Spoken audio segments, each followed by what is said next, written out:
Olá, está começando agora o canal Vozes da Pedagogia e hoje nós iremos falar sobre a etapa da educação infantil. Nosso grupo está composto pelas alunas Arley Maria, Dalila Baraúna, Maísa Nicolau, Roberta Nunes, Rosaneide Araújo e eu, Tatiane Coelho. Com a Constituição Federal de 1988, o atendimento em creches e pré-escola às crianças de 0 a 6 anos de idade tornou-se dever do Estado. Posteriormente, com a prorrogação da LDB em 1996, a educação infantil passa a ser parte integrante da educação básica, situando-se no mesmo patamar que o ensino fundamental e o ensino médio, e a partir da modificação introduzida na LDB em 2006, que antecipou o acesso ao ensino fundamental para 6 anos de idade, a educação infantil passa a atender a faixa etária de 0 a 5 anos. Olá, o tema de hoje é a educação infantil no contexto da educação básica. Como primeira etapa da educação básica, a educação infantil é o início e o fundamento do processo educacional. A entrada da criança na creche ou na pré-escola significa, na maioria das vezes, a primeira separação das crianças dos seus vínculos afetivos familiares, para se incorporarem a uma situação de socialização estruturada.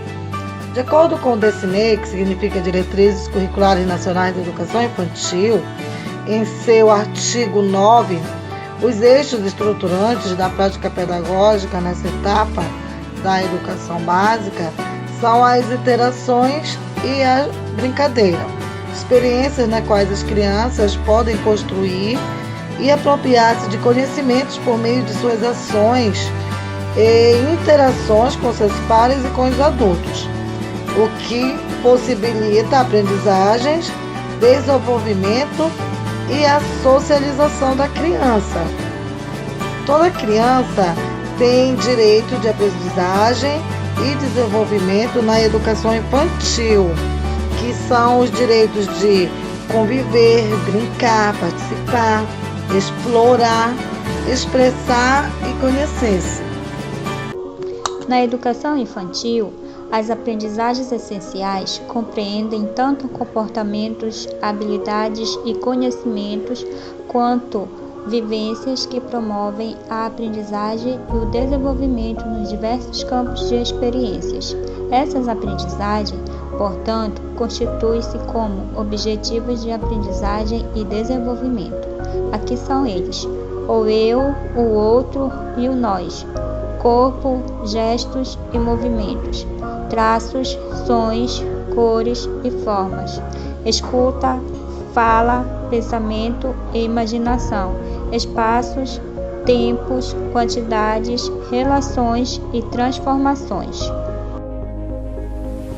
O campo de experiência, o eu, o outro e o nós, basicamente a criança aprende quem ela é, aprende no convívio social a se diferenciar das outras pessoas. Afinal de contas, é só conviver com outras pessoas que você conseguiu, e seus alunos também estão no processo de conseguir se diferenciar do mundo, das outras pessoas. Então, ele não é a mãe nem o pai, ele não é mais a soma de todo mundo que está à volta dele.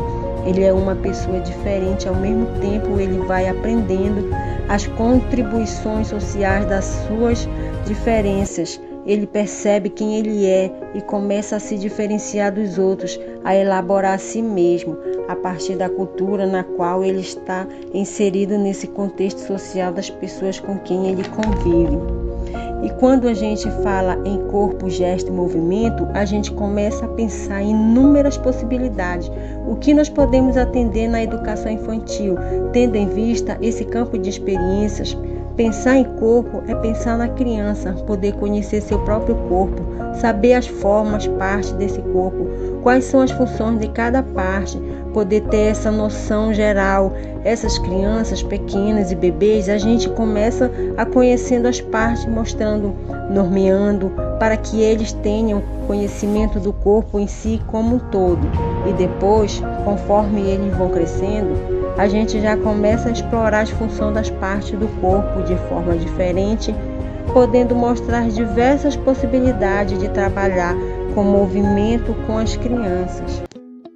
Traços, sons, cores e formas.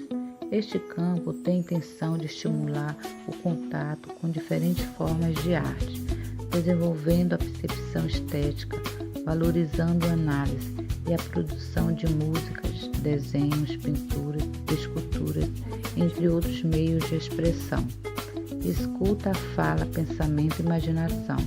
O foco é trabalhar a linguagem verbal, escrita e falada. Para tanto, são estimuladas a comunicação entre os alunos, a leitura, a escrita para relatar situações cotidianas e a representações de histórias criadas pelas crianças, espaços, tempos, quantidades, relações e transformações. Este campo deve promover interações e brincadeiras nas quais as crianças possam observar, manipular objetos, explorar seu entorno, levantar hipóteses, testar e buscar respostas às suas curiosidades e indagações. A transição da educação infantil para o ensino fundamental é um período repleto de mudanças para os alunos e para os seus pais. A parceria selada entre a família, escola e aluno faz toda a diferença para que essa reação seja controlada com o tempo. Cabe ao professor adotar uma postura acolhedora, como transmitindo ao educando a segurança, para que ele consiga lidar de forma saudável. E com essa nova etapa, a família também tem um papel fundamental ao participar ativamente da transição, transmitindo estabilidade e firmeza à criança para que se sinta protegida e propensa a encarar as mudanças que se apresentam. E também é necessário ainda proporcionar a autonomia do aluno, para que ele entenda que os pais estarão ao seu lado, mas que neste momento ele precisa fazer um esforço para se adaptar à rotina escolar e superar todos os desafios.